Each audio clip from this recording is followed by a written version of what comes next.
of British taxpayers' money by the white-collar criminals in the City of London. And there's the looting of the Treasury involved in widespread tax avoidance and even tax evasion. Do you get my point? Here's Lee in London on the subject. Lee, welcome to the show.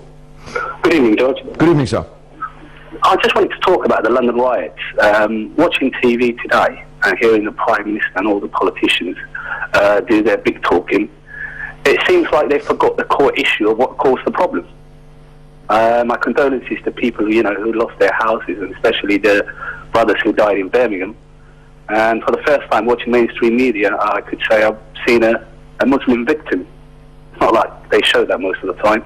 But going back to the London, the core problem, the corruption in the police and so on, that doesn't get, politicians doesn't really say much about it. Instead, now they're passing on laws which blatantly is going to make the streets even harder for the youths, and more stop and search and push them to a corner. And in future, this will probably happen, but even more greater, I'll say, than what we've seen now. Because well, I'll tell you what, Lee, if they do that, they're only stoking up the fire next time, and we don't know when that next time will be.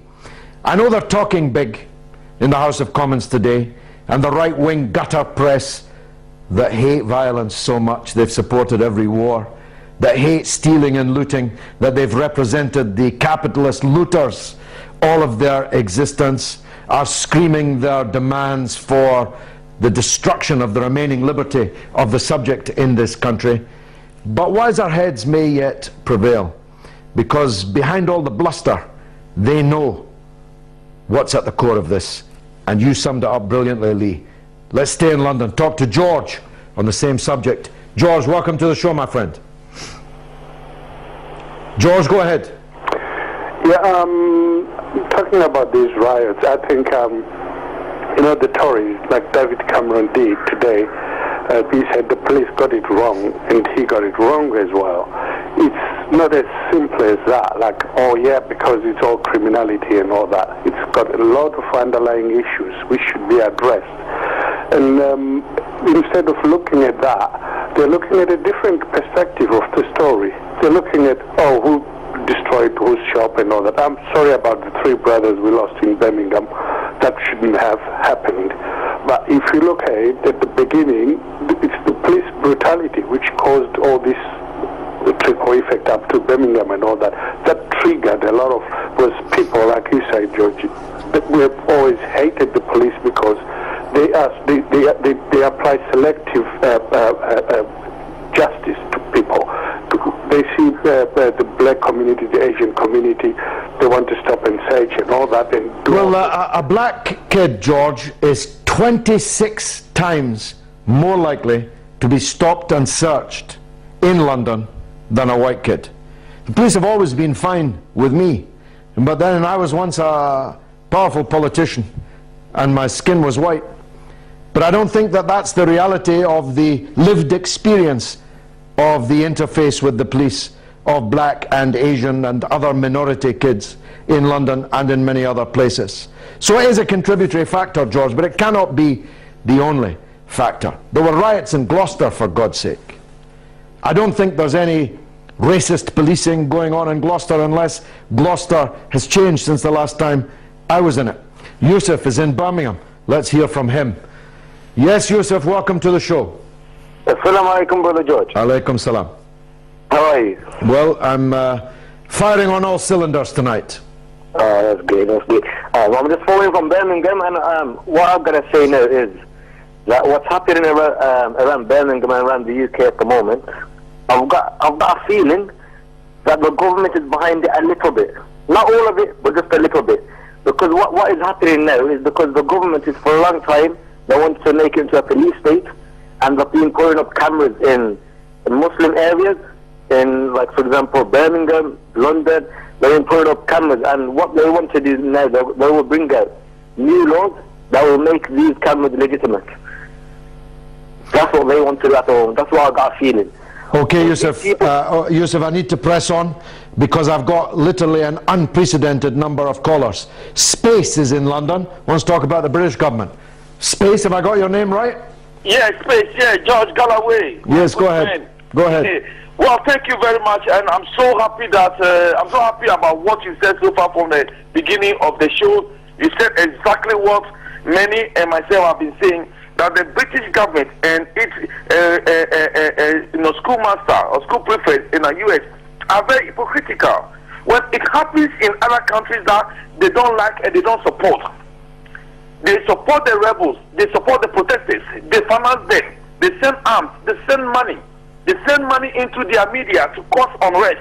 Like it's happening in Syria, like it's happening in Libya. With Libya, when the rebels, which they know very well as rebels, stood up and went to barracks and ransacked barracks and burnt the place, do you expect the government to fold its arms? Like here in UK, when protesters, looters, stood up, going from shop to shop, looting and burning cars and burning buses. You expect the government of Syria, you expect the government of Libya, under the leadership of Muammar Gaddafi, to just fold its arms, to look around and these people killed in shops and barracks and country and burnt into ashes? All right, Space, thanks for that. Jimmy is also in the UK, wants to talk about the same subject. Jimmy, on you go, sir. Hello, George. Yes, hi there, go on.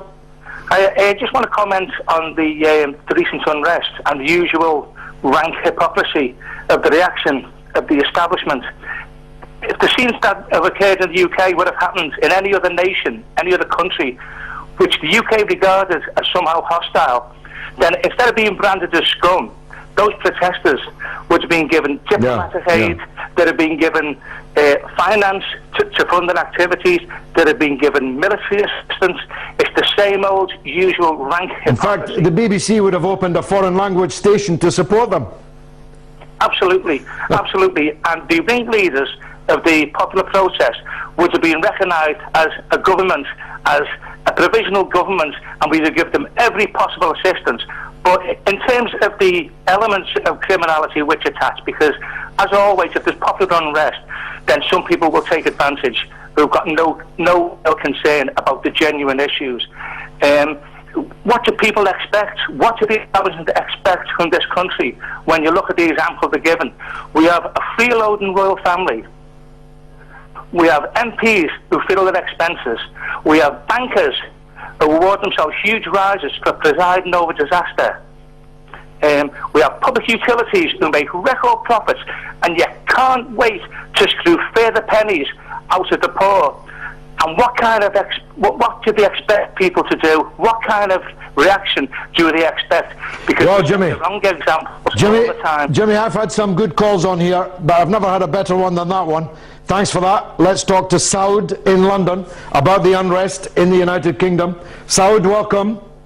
What I like to say, in our Britain, we have too much permissiveness society. And that gives more power to the children over their parents. And our teachers, I'm also a school governor, they cannot touch or clip the ear what we have, you and me, gone through by police. You think that's the answer, hitting the children's the answer, yeah?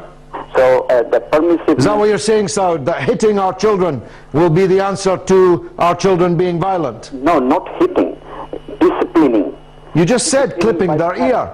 But if parents just touch it, the next day, then they go to school, if they say, oh, why... I'm asking you a more fundamental question. Sorry, yes. Why would us offering violence to our children make our children less violent?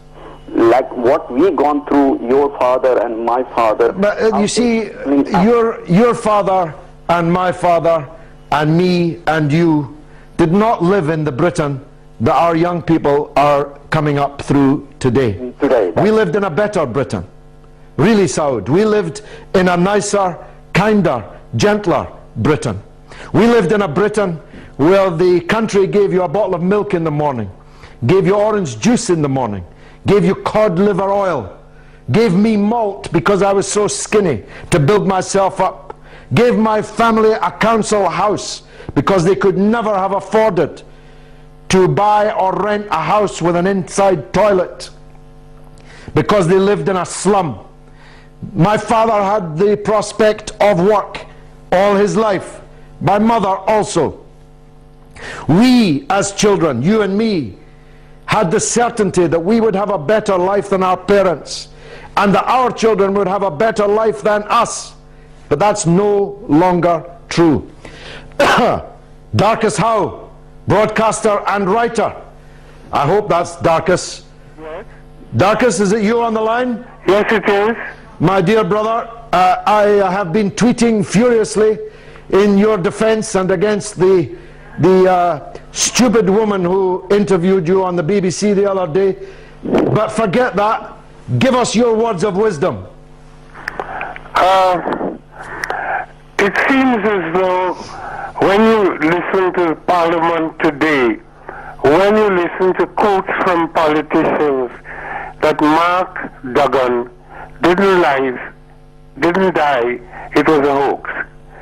They talk about criminality, they talk about all manners of things, George, but they don't go back to the fundamental issue. The Operation Trident blew away that boy's chest, claimed he had a gun. It turns out the bullet belonged to the police. And all they are doing is aiming at our children and my grandchildren. Because, George, I have grown up in a black community from the day I came here 49 years ago. There have been difficult times. They have been good times. There have never been a period of stop and search of young blacks that I have ever seen. My grandson said to me he felt that he had come of age when the police stopped him. And then they started to stop him again and again and again and again. He's only 14. He's an intelligent young man, a nice gentle face, and a huge smile, and a fine athlete. And they're persecuting my grandson. And when you look at them, you know, George, I said someday he's not going to put up with it anymore. And that is precisely what happened in Tottenham. They are fed up with it. They were made by the law to be reasonably suspicious of X, Y, or Z before you stop them. Now that is gone. They can stop and search whom they like. Darcus, let me ask you a question, if I may. It's a sensitive one. In 1981, my brother, the late Bernie Grant, and young firebrands like the then Diane Abbott, Lord Boateng, Darcus Howe, and many other black political leaders gave a very clear political direction to the unrest that occurred in Britain at that time. We've come a long way from Bernie Grant, have we not? We have come a long way. I heard Mr. Lammy speaking, and you know what I thought? He's shouting so that what's his name? Ed Miliband will say, no, Ed, I am not Bernie. And Diane Abbott is issuing a demand that her leader called for a curfew. Unbelievable. Darcus. Darcus. I want to know, George, precisely what world I'm living in. Darcus, you're a star player still, mate. Brendan in Ireland, he's on the line about the unrest. Brendan, go ahead. George, how are you doing? I'm very well indeed. Thanks for calling. Go ahead. Doing well again. Yes, thank you. George, coincidentally, I was in the UK from last Saturday to yesterday, Wednesday, and I missed the riots because I was in Chatham and Norfolk, but I was also very privileged. My brother is a retired Metropolitan Police officer. He's lived in London most of his life. And I was very privileged for the last 5 years to be working in the UK as a business consultant. The thing that shocked me when I travelled north and south, seeing outside of Birmingham, Manchester, Doncaster, places like that, the deprivation, the failure of the social services. I was absolutely shocked. People going around in tracksuits.